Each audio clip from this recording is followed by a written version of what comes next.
जरा एक मिनट, क्या तुमने मुस्तफा को भाई कहा? हाँ। तुम तो इसे अपना भाई नहीं मानती थी, तो अब क्यों भाई कह रही हो? नायला, गलतियां मायने रखती हैं जब कोई उनसे सबक ले। मैंने अपनी गलतियों से सबक लिया है। खैर, काफी थक गई हूं मैं, इजाजत चाहती हूँ, थोड़ा आराम कर लूं। अल्लाह राजी हो आपसे।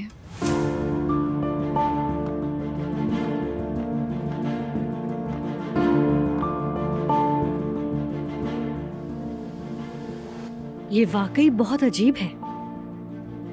बस करो नैला। कल तक जो लड़की चीख रही थी, चिल्ला रही थी, अब वो तुम्हें वली लग रही है? उसने कहा तो है ना कि अपनी गलतियों से सीख लिया उसने। तुम लोग झगड़ा मत करो, ठीक है? तो ये बात नायला से कहें आपा। ठीक है अजलान। लगता है उरूज के सर पर गहरी चोट लगी है। नायला देखो, तबसरा मत करो।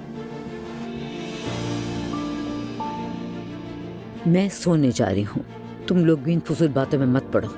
अल्लाह तुम सबको राहत दे। शुक्रिया अम्मी, मैं भी सोने जा रही हूँ। मैं भी जरा जाकर बच्चे को देख लूं। हाय, मेरा ब्लड प्रेशर बढ़ जाएगा। तुम दोनों को 10-10% और मेरे मुस्तफा को सिर्फ 5%। कैसे औलाद में फर्क कर सकते हैं? जो उनको मुनासिब लगा वो किया उन्होंने, मैं क्या कहूँ।